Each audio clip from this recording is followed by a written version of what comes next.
memberikan argumentasi pembuka selama 3 menit dimulai dari kata pertama. Beban pembuktian pada musim berdebat pada hari ini, bagaimana pada akhirnya di tim kami akan buktikan bagaimana pada akhirnya aktor paling rentan sekalipun sebesar masyarakat saling akan diuntungkan di sisi kami, atau B, di sisi oposisi harus buktikan bagaimana pada akhirnya aktor paling rentan sekalipun itu akan diuntungkan di sisi mereka apabila mereka tidak bisa buktikan, maka kami menang pada musim berdebat pada hari ini. Sadari bahwa dalam persaingan politik akan seketat itu, bahkan bisa saja orang-orang melakukan berbagai cara agar mereka memenangkan kursi dalam legislasi. Salah satu contohnya adalah dengan melakukan strategi kampanye. Terkadang seorang caleg tidak dipilih karena semisal masyarakat tidak tahu mengetahui mengenai program kerja apa yang dia laksanakan, atau bahkan pribadi orang tersebut, sehingga kami rasa kami dukung musim berdebatan pada hari ini. Tujuan dari musim berdebatan pada hari ini bagaimana pada akhirnya aktor paling rentan sekalipun di sisi kami akan diberikan benefit yang signifikan itu, yang dimana A, orang-orang akan lebih tahu kepada mereka, B, mereka tidak perlu memakai uang dan lain sebagainya untuk bisa memenangkan kursi tersebut. Dunia yang ingin kami capai pada akhirnya dimana di sisi kami orang-orang yang berpolitik, misal seorang caleg tidak perlu mengeluarkan uang yang sebesar itu, yang pada akhirnya akan merugikan mereka, yang akan kami jelaskan di poin argumen kami. Oke, setup dalam musim perdebatan pada hari ini ada 3, yang dimana pertama, sadari bahwa masyarakat ini sangat konservatif dan terhormat untuk mengikuti peraturan-peraturan baru. Maka dari itu kampanye belusukan ini hadir untuk mendapatkan standarisasi kepada masyarakat, sehingga mereka akan mendapatkan feedback yang baik pada akhirnya. B, kami rasa dengan money politik akan merugikan. Mengapa? Karena mereka akan memunculkan kebencian pada akhirnya, sebesar mereka ketuan curang di masyarakat. Yang ketiga, kami rasa dengan mendukung mosi ini merupakan alternatif terbaik. Mekanisme yang kami tawarkan adalah kami tetap akan mendukung mosi pada akhirnya. Dewan Juri Terhormat, masuk kepada argumen saya. Argumen saya terbagi menjadi 2. Yang pertama justifikasi, dan kedua bagaimana pada akhirnya kami akan sebaik itu. Di mana justifikasi, sadari mungkin tim kontra akan mengatakan bahwa penggunaan money politik di status quo akan semasif itu, sehingga akan kalah dengan belusukan Dewan Juri Terhormat ini buruk. Di mana pertama, apabila misal mereka tidak terpilih, uang akan sia-sia Dewan Juri Terhormat. B, perspektif masyarakat akan buruk misal mereka ketahuan curang dan lain sebagainya. 2, mengapa strategi belusukan ini pada akhirnya memberikan solusi yang sebagus itu, yang dimana pertama akan tidak semudah itu Dewan Juri Terhormat. Sadari Dewan Juri, apabila caleg menggunakan money politik atau dan lain sebagainya akan memakai dana sebanyak itu, sehingga apabila tidak terpilih akan suruh itu Dewan Juri Terhormat. Di sisi kami tidak akan rugi sebesar itu, meskipun caleg membeli baliho dan lain sebagainya, sebagaimana tidak akan rugi di sisi kontra Dewan Juri Terhormat. Karena sebagus itu belusukan, sehingga memberikan benefit yang sedemikian rupa itu, yang dimana masyarakat akan tahu mengenai program kerja tersebut karena adanya sosialisasi, kampanye dan lain sebagainya. Yang 2, pola pikir masyarakat akan terbuka itu karena belusukan masyarakat akan lebih tahu. Dan pada akhirnya ketiga, kemungkinan caleg untuk memenangkan kursi itu akan sebesar itu Dewan Juri Terhormat dibandingkan tim kontra Dewan Juri Terhormat yang akan sekecil itu, atau bahkan tidak bisa saja terpilih atau rugi Dewan Juri Terhormat. Terima kasih. Selanjutnya kepada pembicara satu tim kontra disilahkan memberikan argumentasi pembuka selama 3 menit dimulai dari kata pertama. Cek.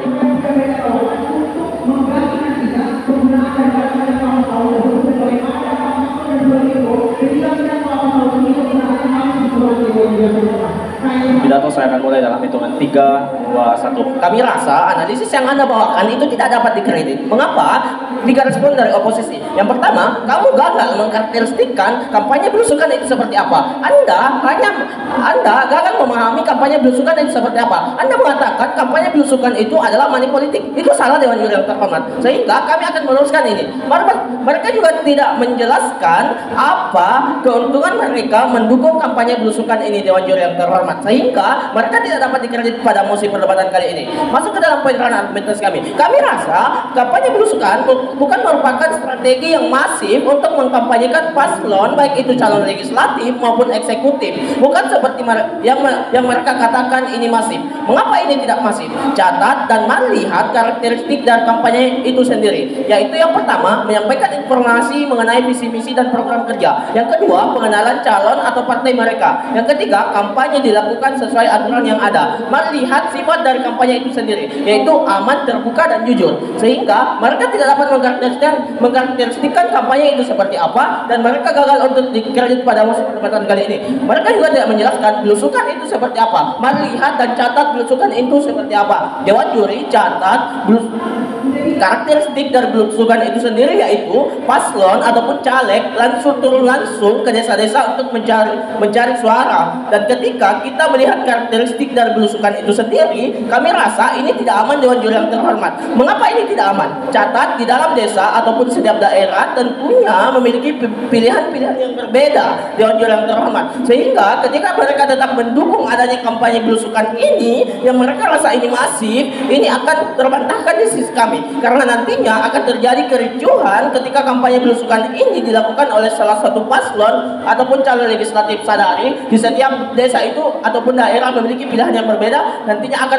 menimbulkan kericuhan yang ada. Dewan Juri entah itu calon legislatif akan dilukai misalnya, ataupun acaranya akan dihancurkan oleh orang yang kontra terhadap calon legislatif itu sendiri. Dewan Juri lihat status quo saat ini pada pemilu yang lalu, di mana Anies Baswedan melakukan kampanye belusukan, di mana pada video yang beredar di sosial media ini Anies terlihat mendapat unsur kekerasan pada saat dikerumuni warga sekitar. Sehingga kami rasa ini tidak aman dan bukan merupakan strategi yang masif untuk mengkampanyekan diri dari paslon itu maupun calon itu sendiri. Dewan Juri tentunya di sisi kami nantinya akan aman, di mana kami akan memberikan alternatif lain selain kampanye belusukan ini untuk mengenalkan calonnya, untuk mengenalkan partainya itu sendiri. Yang dimana yang pertama, solusi yang akan kami terapkan yaitu memanfaatkan media digital seperti media sosial untuk mengkampanyekan visi misi ataupun program kerja dari paslon itu sendiri. Sehingga kami rasa kami berhak memenangkan debat kali ini dan mereka tidak memahami sama sekali mosi perdebatan kali ini. Kami bangga jadi tim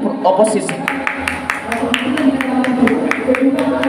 Baik, selanjutnya disilakan kepada pembicara dua tim pro untuk memberikan argumentasi bidasan selama 5 menit dimulai dari kata pertama. Tes. Apakah suara saya terdengar? Tes. 3, 2, 1. Respon terhadap pilihan mereka adalah dunia yang sangat aneh karena seharusnya kamu jelaskan dulu terkait gimana belusukan atau ya bentuk pendekatan yang lebih kamu dekatkan terhadap masyarakat yang ada di teknologi itu sudah spesifik itu. Tapi respon terhadap dunia mereka, satu, kampanye belusukan. Seperti apa kampanye belusukan ini? Satu, kampanye berarti datang ke tempat tertentu. Berarti apa? Kita padanya memberikan bentuk kampanye di mana kampanye ini bisa saja mensosialisasikan program mereka. Tapi dua, prasyarat argumen mereka bahwa masyarakat rasionalis mereka adalah ketika masyarakat sudah tahu terkait informasi yang bisa diakses di teknologi. Padahal saya rasa bentuk teknologi yang ada di status quo itu subjektif. Berarti apa? Hal-hal yang muncul di teknologi pada akhirnya atau di sosial media itu adalah berdasarkan preferensi yang kamu sukai di sosial media. Berarti kalau kamu mau mendapatkan informasi terkait media, kamu harus berusaha untuk mencari orang-orang yang ada di terkait caleg-caleg yang berada di daerah kamu. Padahal prasyarat argumen kamu terkait hal ini alasannya kamu membuktikan dulu kenapa pada akhirnya masyarakat yang ada di status quo itu pada ini sudah seinteres itu terhadap bentuk peraturan yang diciptakan oleh pemerintah. Padahal di status quo permasalahan utama dan terjadi sedari awal adalah bentuk keinginan ketidaktahuan dari masyarakat tidak pernah terjadi sedari awal. Tapi satu, saya rasa permasalahan utama dari status quo yang stagnan adalah masyarakat tidak tahu program yang dimiliki oleh caleg karena banyak masyarakat yang tidak tahu program apa yang dimiliki oleh caleg tertentu. Maka satu, apa manifestasi dalam hal ini? A, pada dasarnya masyarakat di status quo itu konservatif. Berarti apa? Parameter rasional di mana masyarakat bisa tahu interupsi. Dewan Juri, mereka mengatakan akan memberikan kampanye belusukan untuk masyarakat mengetahui bahwa ada calon. Padahal Dewan Juri yang terhormat di negara kita telah membiarkan para calon untuk berkampanye secara aman tertib. Dewan Juri yang terhormat, bukan secara belusukan. Terima kasih. Padahal saya rasa kalau ini masif, berarti ini kalau kita mendukung, berarti kita mau membiarkan ini secara masif. Berarti kita mau agar ada hal-hal yang seperti rasional ini menjadi lebih banyak misalnya. Berarti akan ada bentuk persaingan yang tercipta misalnya. Maka dampaknya apa? Ada bentuk kesenjangan antara pemerintah dan masyarakat yang ada di parlemen yang oposisi. Karena adanya bentuk ketidakfamiliaran mereka terhadap pemerintah, karena mereka tidak pernah belusukan misalnya. Tapi praktikalnya adalah karena masyarakat tidak tahu, maka budaya politik uang itu akan semakin marak di sisi mereka. Karena di dunia oposisi mereka pada cuma bayar dan tidak ada bentuk interest pada akhirnya untuk menyuarakan hak-hak dan obligasi mereka pada akhirnya, bukan? Tapi apa? Karena adanya dunia yang tidak transparan dan pre-em, kita bilang kalau pada dasarnya informasi terkait politik itu masih sulit diakses. Bahkan jika sudah ada internet, prasyarat argumen ini berjalan adalah ketika masyarakat sudah sadar terkait caleg yang berada di daerah mereka. Tapi ya, bagaimana kamu akan menjamin keamanan dari calon legislatif ataupun eksekutif itu sendiri itu akan aman ketika dia kampanye belusukan? Kamu harus tahu bahwasanya di setiap daerah itu memiliki pro kontra terhadap calon legislatif itu sendiri. Bagaimana kamu akan menjamin keamanan? Oke, kamu mengatakan ada Panwaslu, tapi status quo sekarang masih ada banyak kericuhan yang terjadi di desa ataupun daerah yang kampanye belusukan. Satu, setidaknya di sisi kita mereka padanya tahu terkait konsiderasi atau program-program yang diberikan oleh pemerintah, jadi padanya mereka bisa lebih transparan. Tapi di dunia mereka, kalau padanya teknologi ini marak dan teknologi ini tidak bisa diakses oleh semua orang, maka pada akhirnya orang-orang bahkan tidak bisa memiliki akses untuk menjadi lebih subjektif dan lebih memiliki rasionalitas tertentu untuk padanya mendukung orang-orang yang mereka suka. Tapi dampaknya adalah pada akhirnya di dunia mereka, karena hal ini tidak transparan misalnya dan tidak akuntabel, maka pada akhirnya masyarakat bisa saja demonstrasi, protes, bericuan dan sebagainya, karena mereka merasa bahwa urgensi yang diberikan oleh pemerintah itu tidak sesuai dengan apa yang ada di status quo. Tapi setidaknya di sekitar, kalau masyarakat atau pemerintah yang turun di jalan atau pemerintah yang turun ke daerah-daerah atau pelosok misalnya, masyarakat bisa tahu terkait apa sebenarnya urgensi yang berada di daerah tersebut dan bisa mendorong mereka untuk menciptakan fasilitas yang lebih baik pada akhirnya. Aplikasinya adalah akan ada bentuk penerimaan yang lebih baik dari masyarakat karena bentuk transparansi ini hadir, maka masyarakat jadi faktor internal yang mengobligasi kebijakan dari pemerintah. Pada akhirnya masyarakat sudah bisa konsiderasi output yang dihasilkan kalau mereka bisa memilih. Tapi deltanya adalah kita menarik orang-orang yang berada di daerah-daerah yang moderat misalnya, atau kita menarik orang-orang yang berada di area abu-abu untuk padanya mengetahui dan sadar terkait kepentingan mereka di parpol, karena di dunia mereka kalau padanya masyarakat tidak tahu, mereka padanya bisa jadi sekonservatif itu, mereka bisa saja mengesampingkan kepentingan dari pemerintah dan mereka bisa saja jadi golongan putih misalnya. Tapi kita bilang di dunia oposisi bentuk penerimaan yang tercipta itu jadi lebih buruk karena kampanye ini hadir berarti mereka bisa mensosialisasikan program mereka di sekitar. Kemungkinannya di kontra adalah akan ada kemungkinan yang sangat toksik seperti vandalisme, penjarahan dan sebagainya, karena masyarakat tidak tahu apa itu dan denormalisasi karena mereka merasa teralienasi di kebijakan yang diberikan oleh pemerintah. Maka pada akhirnya tidak akan ada bentuk penerimaan yang sebagus itu. Tapi notice kalau caleg bisa jadi semanipulatif itu dan berlindung terhadap klaim bahwa mereka juga dipilih oleh rakyat, jadi mereka pada akhirnya bisa semena-mena itu terhadap rakyat. Tapi setidaknya kita kalau masyarakat sudah tahu, masyarakat bisa jadi faktor check and balance dan menciptakan mereka dan menciptakan bentuk konsiderasi tertentu. Maka pada akhirnya kalau masyarakat pemerintah tersebut menyimpang, mereka tetap bisa untuk padanya ditegur atau mereka padanya bisa tidak bisa di-vote lagi untuk parlemen nanti. Tapi tiga hal. Satu, kalau mereka memang melakukan kampanye, melakukan bentuk penyalahgunaan, satu, nama mereka akan jelek, mereka tidak akan didukung lagi. Tapi di sekitar setidaknya pemerintah transparan. Jadi kalau mereka salah, mereka tetap bisa untuk padanya lebih terbuka terhadap rakyat dan menjelaskan bagaimana proses hal itu terjadi. Tapi tiga, masyarakat di sekitar tetap akan ada protes. Berarti apa? Masyarakat juga tetap bisa. Waktu habis. Selanjutnya disilahkan kepada pembicara dua tim kontra untuk memberikan argumentasi bidasan selama 5 menit dimulai dari kata pertama. Sebelum itu, ketika ingin interupsi, silakan angkat tangan saja, jangan mengeluarkan suara karena itu akan mengganggu saya ketika berargumen. Pidato saya akan dimulai dalam hitungan 3, 2, 1. Kalian hadir, datang di dunia politik dan kalian sama saja mematikan karakter kampanye yang sebelumnya sudah ada. Dewan Juri, sejauh ini kami memiliki respon dari proposal yang telah dibawakan dari pembicara satu dan pembicara kedua. Mereka mengatakan bahwasanya persaingan politik sangat sulit. Justru Dewan Juri, disinilah kita melihat bagaimana calon legislatif atau calon pejabat publik nantinya yang akan menjabat, bagaimana mereka membuat kejujuran dalam mereka berkampanye. Dewan Juri yang terhormat. Yang kedua, mereka mengatakan bahwasanya calon masyarakat tidak mengetahui bahwa calon yang akan menjabat. Dewan Juri yang terhormat, ini akan terbantahkan dengan sendirinya di mekanisme kami. Dewan Juri yang terhormat, pidato yang ketiga dia mengatakan bahwasanya memberikan kampanye belusukan untuk masyarakat mengetahui bahwa ada calon. Padahal Dewan Juri yang terhormat, di negara kita telah memberikan kebebasan bagi calon legislatif atau calon yang akan menjabat nantinya untuk berkampanye secara aman tertib. Dewan Juri yang terhormat, sesuai pada regulasi yang telah ditetapkan sebelumnya. Dewan Juri yang terhormat. Yang keempat, Dewan Juri yang terhormat, di mana mereka mengatakan juga dunia politik tidak dapat diakses sepenuhnya. Dewan Juri dari masa pemilihan umum telah memikirkan jauh-jauh dari itu. Dewan Juri yang terhormat, di mana setiap masa pemilihan dan tentunya akan ada panitia yang akan bertugas untuk mensosialisasikan bagaimana sih cara pemilihan umum itu tersebut. Sehingga silahkan. Seharusnya kamu jelaskan dulu kenapa padanya bentuk sosialisasikan yang diberikan oleh karakter kampanye tersebut sudah cukup. Tapi dua, seharusnya kamu buktikan kenapa yang preferensi yang diberikan oleh persatu kamu terkait gimana teknologi itu hadir itu bisa padanya diakses oleh semua orang. Padahal saya rasa teknologi itu bersifat subjektif dan berdasarkan interest yang kamu miliki. Dewan Juri yang terhormat, karena teknologi sekarang dapat diakses oleh semua orang. Dewan Juri yang terhormat, masuk dalam proposal kami. Selamat datang di dunia oposisi. Dewan Juri, lihat di sisi kami hadir mempertahankan sifat kampanye yang seharusnya ditaati oleh calon-calon atau calon pejabat publik yang nantinya akan menjabat. Dewan Juri, perlu kita ketahui, berkampanye merupakan salah satu tahapan penting dalam pemilu atau pemilihan umum. Dari pembicara satu kami telah mengkarakteristikkan kampanye itu seperti apa dan kampanye belusukan itu seperti apa. Dari dua karakteristik ini tersebut bisa kita legislatif. Dewan juri catat mengapa di sisi kami menolak bahwa berkampanye dalam belusukan itu sangat-sangat tidak efektif. Poin A, catat mari lihat bagaimana keamanan dari berkampanye. Dewan juri berkampanye dengan cara calon legislatif atau calon pejabat publik yang nantinya akan terpilih turun secara langsung di pedesaan misalnya. Ini menciptakan ketidakkondusifan para masyarakat di desa.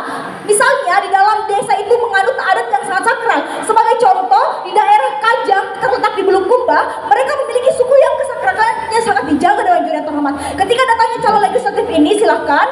Status quo saat ini banyak sekali golongan tua yang gaptek, seperti contohnya tadi kamu mengatakan bahwa suku Kajang sehingga mereka tidak tahu internet. Bagaimana cara Anda supaya mekanisme yang Anda terapkan bisa seefektif itu untuk bisa masuk ke dalam suku Kajang dan sebagainya atau bahkan golongan tua tersebut? Terima kasih. Baik, terima kasih. Dewan juri yang terhormat, dari kekhawatiran dari tim proposisi Dewan juri yang terhormat akan terbantahkan dengan cara bagaimana ketika generasi terdahulu tidak mengakses tentang dunia politik Dewan juri yang terhormat. Lanjut, Dewan juri calon legislatif ke desa ini akan mengganggu keasrian terutama kesakralan dari suku itu, mengandung kericuhan misalnya, ketidakaman bagi calonan misalnya. Poin B, mari lihat sifat kampanye yang sebenarnya. Dewan juri dalam regulasi sistem pemilihan umum telah ditetapkan standar kampanye seperti apa ya, dan di mana berkampanye ini bersifat aman, jujur dan terbuka. Di mana ketika kawanku dari tim proposisi mendukung berkampanye secara belusukan, ini tentunya melenceng dari regulasi yang telah ditetapkan sebelumnya. Seperti yang tadi saya jelaskan, dari ketidakamanan calon misalnya dan penjagaan dari kesakralan dari desa Dewan juri yang terhormat. Dewan juri catat berkampanye hanya boleh dilakukan oleh partainya, bahwa ketika partai A memiliki calon paslon nomor 1 loh, yang dimana dia berhak untuk berkampanye dalam visi misinya, bukan calonnya langsung turun ke desa-desa Dewan juri yang terhormat, karena ini akan menimbulkan kericuhan Dewan juri yang terhormat. Dewan juri, beban pembuktian yang harus dibuktikan oleh tim proposisi, bagaimana di sisi kalian akan tercipta ketertiban dan keamanan ketika di sisi kalian mendukung kampanye belusukan Dewan juri yang terhormat, sehingga kami dari sisi posisi kami akan menciptakan mekanisme, yaitu dengan cara berkampanye di media sosial misalnya Dewan juri yang terhormat, sehingga ini akan tercipta dan kami layak memenangkan perdebatan kali ini. Bangga Waktu jadi habis. tim kontra. Baik, selanjutnya disilahkan kepada pembicara 3 tim pro untuk memberikan argumentasi selama 5 menit dimulai dari kata pertama.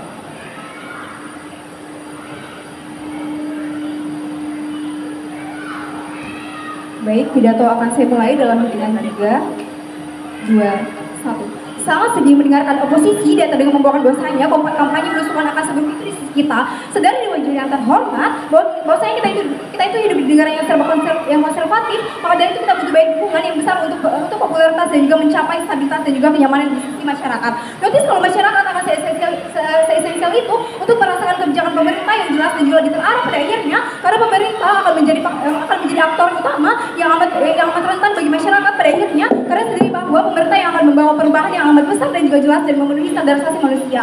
Dua poin sanggahan saya sebelum memasuki poin pertentangan. Yang pertama, dua hal dalam dewan ini, itu satu, notis Dewan juri yang terhormat bahwa kampanye sudah semasif itu terjadi dalam satu saat ini untuk mendapatkan elektabilitas dan juga popularitas, misal di sektor legislatif. Ataupun yang kedua, dari bahwa kampanye belusukan akan sangat efektif di kita, karena pihak legislatif sendiri yang akan turun untuk bertemu dengan masyarakat untuk melakukan pertemuan dan juga sosialisasi misalnya, yang akan membuka pola pikir masyarakat untuk lebih tahu pihak mana yang lebih bisa memberikan pola hidup yang strategis pada akhirnya. Masuk ke poin sanggahan sebelum saya memasuki poin pertentangan saya, mari lihat apa yang oposisi bawakan kepada Anda. Mari pembicara satu mereka membawakan apa kepada Anda. Mereka bilang bahwa saya turun ke masyarakat itu tidak akan aman, ya karena mereka bilang bahwasanya ini akan memberikan luka terhadap calon legislatif itu sendiri. Saya rasa mereka terlalu mengglorifikasikan argumen kami bahwasanya dengan memberikan luka ini akan separah itu. Jujur saya tidak mengerti sama sekali luka apa yang telah mereka maksud, ya karena kami rasa masyarakat tidak akan senaif itu pada akhirnya untuk melakukan tindakan kekerasan kepada pihak legislatif, karena tujuan mereka juga jelas dan untuk memberikan sosialisasi kepada masyarakat. Maka dari itu kami rasa mereka akan memberikan hal-hal yang positif, misal mereka akan memberikan visi misi atau bahkan program kerja mereka, sehingga mereka juga gagal. Mengapa pada akhirnya masyarakat mereka juga tidak menjelaskan kepada Anda, bukan? Kenapa masyarakat pada akhirnya langsung melukai calon legislatif? Apakah karena mengalami kekerasan atau bagaimana? Hingga ini tidak jelas sama sekali Dewan juri. Kemudian kedua, kegagalan tim pro. Satu, kenapa pada akhirnya teknologi itu bisa diakses karena ada masyarakat komunal atau bahkan orang tua. Kemudian kemudian masuk ke dalam poin pertama saya, yaitu satu, sisi mana yang lebih mampu memberikan representasi, silakan. Anda mengatakan bahwa masyarakat tidak senaif itu, akan tetapi status quo menunjukkan saat ini banyak kericuhan yang terjadi pada pemilu lalu, dan Anda juga tidak dapat membuktikan bagaimana keamanan yang akan Anda terapkan ketika kampanye belusukan ini terjadi. Anda sama sekali tidak memberikan bukti bahwa mereka akan aman nantinya. Baik, saya akan menjelaskan ini dalam poin pertama saya. Satu, sisi mana yang lebih mampu memberikan representasi yang jelas, atau bahkan yang kedua, sisi mana yang lebih memberikan hal yang lebih besar pada akhirnya. Mari kita mulai dari tim oposisi. Mereka datang di membawakan bahwasanya money politik tidak akan seburuk itu di sisi mereka. Pada akhirnya ya karena dari awal yang mereka untungkan hanya tentang bagaimana cara mereka pada akhirnya mendapatkan suara masyarakat tanpa memberikan representasi yang lebih terorganisir seperti yang ada di sisi kita. Sedari di sisi kita ini akan lebih amat urgent itu dan juga eksklusif itu pada akhirnya ya karena dari awal kita sudah berhasil memberikan penjelasan terhadap masyarakat. Misal di sisi kita sudah memberikan arahan yang jelas apa yang kami maksud di sini adalah dua alasan. Berarti di sisi kita akan memberikan representasi mulai dengan mengunjungi kelompok-kelompok masyarakat dengan memberikan suara yang besar-besaran, misal bagaimana cara calon legislatif pada akhirnya bisa memberikan informasi mengenai visi-visi mereka, bahkan program kerja mereka yang lebih terarah di sisi kita. Ataupun yang B, pun ketika pada akhirnya di sisi kita ini akan seefektif itu ya karena kita bisa buat masyarakat buat berpikir lebih luas mengenai bagaimana pencapaian mereka pada akhirnya, karena dari awal mereka udah berbaur kepada masyarakat, jadi kita juga punya feedback yang lebih luas di sisi kita, dan pada akhirnya masyarakat akan lebih kondusif itu untuk memilih mana yang dapat memberikan probabilitas manifestasi yang cukup di sisi kita, hingga kita udah kasih representasi yang jelas yang cuma ada di sisi kita dan tidak ada di sisi oposisi. Masuk ke dalam pertanyaan saya yang kedua, itu sisi mana yang lebih memberikan harm yang lebih besar. Saya rasa statement oposisi seburuk itu dari awal karena satu, notis Dewan Juri yang terhormat bahwasanya juri sudah bilang bahwasanya buat dapat kursi parlemen di partai politik akan sekrusial itu buat cara para calon legislatif untuk melakukan hal-hal yang kriminal, misal mereka menggunakan manipulasi di sisi oposisi ya, karena dari awal mereka pikir bahwasanya manipulatif eksklusif itu di sisi mereka, padahal kami rasa ini kan sisi itu karena kami rasa masyarakat juga akan bisa memberikan manipulasi balik, misal ya oke, saya awalnya akan menerima uang itu, tapi pada akhirnya mereka akan tetap memilih calon legislatif yang pada akhirnya dapat memberikan perubahan untuk kehidupan mereka pada akhirnya bukan. Kemudian yang kedua, tim oposisi datang dan bilang bahwasanya bagaimana kalau misalnya kita datang ke pelosok daerah seperti Sukajan dan sebagainya, atau bahkan masyarakat yang tertinggal, kami rasa ini yang paling esensial itu ya, karena pada akhirnya kita bisa informasi. Selanjutnya disilahkan kepada pembicara 3 tim kontra untuk memberikan argumentasinya selama 5 menit dimulai dari kata pertama. 3, 2, 1. Dewan Juri yang terhormat, sebagai negara demokratis sudah seharusnya kita mempertahankan sifat dari kampanye itu sendiri. Terdapat beberapa bidasan dari argumentasi yang telah disampaikan oleh tim proposisi. Yang pertama, Dewan Juri, lihatlah bahkan hingga saat ini mereka tidak berhasil membuktikan kepada kita semua bagaimana mereka bisa menjamin kampanye yang kondusif dan aman jika strategi dari kampanye belusukan ini tercipta, Dewan Juri. Kemudian yang kedua, mereka menyampaikan bahwasanya goals mereka bahwasanya mereka akan membuat orang-orang akan gampang lebih tahu kepada masyarakat tentang karakteristik dari paslon tersebut dan bagaimana program kerja dari paslon tersebut. Namun Dewan Juri yang terhormat sadari jika goals ini di sisi mereka akan adalah ingin membuat masyarakat lebih tahu dengan visi misi dan program kerja dari paslon tersebut, ini akan tercipta di sisi kami Dewan Juri yang terhormat dengan cara yang lebih aman dibandingkan dengan mereka yang ingin mencapai goals ini dengan menggunakan cara kampanye belusukan. Karena di sisi kami akan tetap membiarkan kampanye secara langsung itu berjalan, tapi sesuai dengan ketentuan yang ada, yaitu para partai yang turun untuk mensosialisasikan bagaimana program kerja dari paslon tersebut, bukan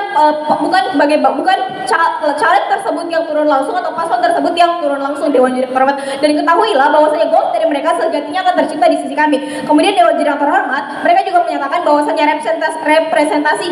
representasi yang jelas akan tercipta di sisi kami tanpa harus adanya caleg atau paslon tersebut yang turun langsung ke daerah-daerah, karena sejatinya ada partai yang bertugas untuk mensosialisasikan program kerja dari para paslon tersebut. Dewan Juri, mengapa kita perlu menolak adanya strategi dari kampanye belusukan? Poin pertama, adanya kampanye belusukan ini tidak dapat menjamin keamanan dan keefektifan dari kampanye itu sendiri. Catat Dewan Juri, misalkan terdapat caleg atau paslon yang turun langsung untuk berkampanye di suatu daerah yang dimana sebagian masyarakat daerah tersebut kontra terhadap paslon tersebut, hal ini tidak akan menutup kemungkinan untuk mereka para masyarakat yang kontra terhadap paslon tersebut untuk melakukan tindak kekerasan secara langsung terhadap paslon tersebut. Kami mengamini bahwasanya dalam berkampanye itu ada Bawaslu yang mengawasi. Namun meskipun hal ini diterapkan, ini tidak menutup kemungkinan jika ada masyarakat yang kontra terhadap paslon tersebut. Kita dapat mengambil contoh yang telah disampaikan oleh pembicara satu kami yang menyatakan bahwasanya Anies Baswedan viral video Anies Baswedan yang ketika berkampanye ke suatu daerah itu terdapat warga yang kontra terhadap Anies Baswedan, kemudian mereka melakukan serangan fisik secara langsung Dewan Juri. Bukankah dengan adanya kampanye belusukan ini akan memicu banyaknya hal ini terjadi Dewan Juri? Karena ketahuilah Dewan Juri yang terhormat, tidak ada hal yang dapat menjamin kampanye belusukan ini akan aman jika dilaksanakan Dewan Juri yang terhormat. Kemudian poin B, mari kita lihat dari sifat kampanye itu sendiri, yang dimana dalam regulasi pemilu telah diterapkan kampanye seperti apa, yang dimana sifat dari kampanye itu sendiri adalah kampanye yang aman, jujur, dan terbuka, yang dimana jika mereka mendukung kampanye belusukan ini, itu artinya secara tidak langsung mereka tidak akan pernah bisa mencapai kampanye yang sesuai dengan sifat kampanye yang ada. Baik, sebelum melanjutkan ke bagian solusi, apakah ada yang interupsi? 3, 2, 1, artinya mereka setuju dengan argumentasi kami. Dewan Juri yang terhormat masuk kepada mekanisme yang kami tawarkan.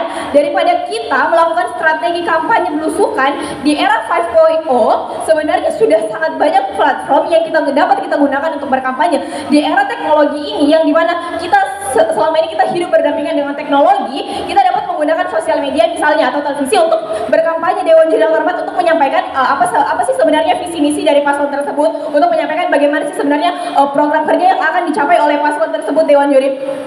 Kemudian ketahuilah Dewan Juri yang terhormat bahwasanya platform media sosial ini juga dapat dilakukan sembari bahwasanya kampanye di platform media sosial ini juga dapat dilakukan sembari partai dari paslon tersebut turun secara langsung ke daerah-daerah, ke rumah-rumah warga untuk mensosialisasikan sebenarnya program apa yang akan ingin mereka capai Dewan Juri yang terhormat pada nantinya. Dan ketahuilah Dewan Juri, catat bahwasanya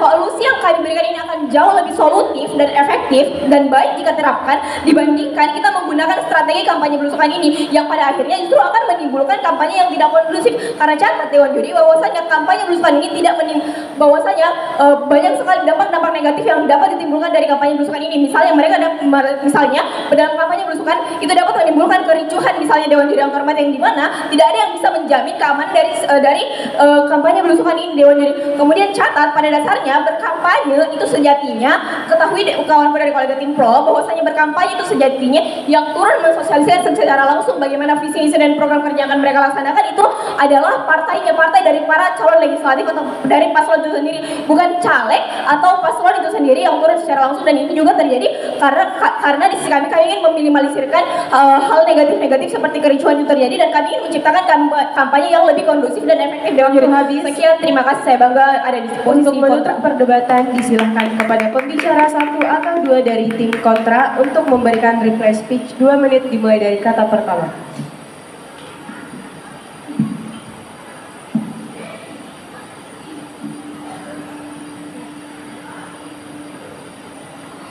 Pidato saya akan dimulai dalam hitungan 3, 2, 1. Dewan Juri yang terhormat, sampailah kita di ujung perdebatan kali ini, yaitu closing statement Dewan Juri. Izinkanlah kami untuk terakhir kalinya menyatakan dengan tegas, lugas, dan mantap menolak penuh mosi perdebatan kali ini. Dewan Juri, adapun kesimpulan dari mekanisme yang kami tawarkan, yaitu ketika kekhawatiran mereka, yaitu masyarakat tidak mengetahui calon publik yang akan naik misalnya, dari kekhawatiran mereka kami memberikan mekanisme yaitu partai dari calon bisa berkampanye di media sosial dengan menyampaikan visi misi dari calon tersebut. Yang kedua, ketika berkampanye juga bisa dilakukan di stasiun TV, sehingga tidak ada lagi alasan setiap mereka tidak mengetahui paslon tersebut, sehingga berkampanye secara belusukan ini tidak perlu dilakukan. Dewan Juri yang terhormat. Dewan Juri, izinkanlah kami untuk menyebutkan kekurangan dari tim proposisi dan kelebihan dan kredit dari posisi kami, Dewan Juri terhormat. Padahal pembicara itu mereka gagal mengkarakteristikkan dari awal kampanye belusukan itu bagaimana, Dewan Juri yang terhormat, dan mengartikan kampanye belusukan itu adalah money politik, sehingga mereka gagal dan tidak dapat dikredit, Dewan Juri yang terhormat. Yang kedua, mereka tidak memberikan bukti bahwa kampanye belusukan itu akan aman, karena setiap daerah memiliki pemilihan yang berbeda-beda, sehingga ini adanya kubu pro atau kontra di setiap calonnya Dewan Juri yang terhormat. Dan yang ketiga, Dewan Juri yang terhormat, dia sama sekali tidak membidas dari pembicara ketiga kami, artinya dia menyetujui proposal yang kami bawakan Dewan Juri yang terhormat. Adapun kelebihan dari sisi kami, yaitu memberikan mekanisme dan solusi yang solutif, sehingga di sisi kami tidak memerlukan regulasi yang dan tidak melupakan regulasi yang sudah ada. Dewan Juri catat, mosi perdebatan kali ini mosi proposal Dewan Juri yang dimana membutuhkan mekanisme dan solusi yang solutif. Yang kedua, memberikan status quo dan bukti sehingga dapat dikredit dan dibeli Dewan Juri yang terhormat. Dewan Juri, mereka telah memberikan penjelasan secara sistematis. Kami telah memberikan penjelasan secara sistematis, masif, sehingga tidak ada alasan untuk tidak mendukung proposal kami Dewan Juri yang terhormat. Terima kasih kepada tim lawan telah melihat dan membawakan mosi perdebatan kali ini secara tidak masif. Terima kasih. Untuk menutup perdebatan, disilakan kepada pembicara 1 atau 2 dari tim pro untuk memberikan reply speech 2 menit dimulai dari kata pertama. Oke, tes. Oke, dia akan saya mulai dari 3, 2, 1. Premis oposisi itu 2. 1 terkait mereka mau ini diadakan ini mau diadakan di teknologi, tapi 2 mereka bilang akan ada kericuhan. Tapi 1, saat ini diadakan di teknologi, argumen mereka bolong. Jadi ada proses analisis kenapa mereka hanya bisa memberikan bentuk akses yang ada di status quo. Tapi kita sadar kalau akses yang dimiliki oleh orang-orang ini itu masih sangat minim, misalnya orang-orang tua. Ataupun bahkan jika memang semua orang bisa akses ini, buktikan dulu kenapa masyarakat akan memiliki intensi yang sebesar itu untuk peduli terhadap politik. Karena prasyarat masyarakat peduli dan mendukung politik adalah ketika mereka sudah menyadari dan mereka sudah sadar terkait kepentingan mereka di politik pada akhirnya. Karena mereka bisa pilih politik uang saja atau sosmed itu bisa distigmatisasi terhadap bentuk hiburan saja. Tapi 2, terkait argumen mereka terkait televisi yang sebagainya yang mereka baru jelaskan di argumen replay, seharusnya Anda tidak bisa kredit ini karena mereka cuma jelaskan ini di saat replay saja. Tapi 2, mereka bilang akan ada kericuhan. Ini aneh karena 3 hal. Ketika ini masif, ini dinormalisasikan, berarti ini preferensi terkait parpol itu sendiri. Kalau mereka mau dapat dukungannya lebih banyak, mereka bisa gunakan strategi ini. Kalau mereka mau kalah, ya sudah, mereka tidak bisa. Kalau mereka tidak bisa gunakan ini, mereka padanya bisa kalah. Tapi B, kalau kamu mau esensi kampanye berjalan, kenapa kamu mau mengubah? Kalau kamu mau esensi kampanye ini bertahan, kenapa padanya kamu mau berubah ini dengan adanya teknologi? Karena prasyarat kamu mau bertahan, berarti kamu akan stagnan di situ saja, berarti tidak ada bentuk preferensi yang lebih baik padanya. Tapi justru kericuhan itu akan jauh lebih buruk dunia kamu, karena saat tidak ada bentuk penerimaan, maka tidak akan ada orang yang tahu terkait aturan atau regulasi yang diciptakan oleh pemerintah. Tapi setidaknya kita, mereka sudah tahu aturan, jadi kalau mereka padanya tidak tervalidasi emosinya, mereka padanya bisa protes. Tapi apa yang kita menangkan? Terkait akuntabilitas, masyarakat tahu aturan yang paling sesuai dengan apa yang mereka rasakan saat ini, jadi mereka bisa jadi bentuk preferensi yang mereka miliki. Tapi apa? Validasi emosi ini penting agar mereka merasakan dan dianggap penting atau dianggap penting oleh pemerintah di sekitar mereka. Jadi mereka mendapatkan dukungan ini penting. Jadi pada akhirnya masyarakat yang ada di status quo itu bisa memvalidasi emosi mereka satu sama lain dengan pemerintah. Jadi bentuk timbal balik antara pemerintah dengan masyarakat itu sendiri. Masyarakat bisa tervalidasi emosinya dan pemerintah bisa maju untuk maju ke parlemen dan menjadi lebih baik dari versi pemerintah. Baik, karena semua pembicara telah menyampaikan argumentasi dan kesimpulannya, maka berakhir pula perdebatan kali ini. Silahkan kedua tim berjabat tangan dan meninggalkan ruangan.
Iya,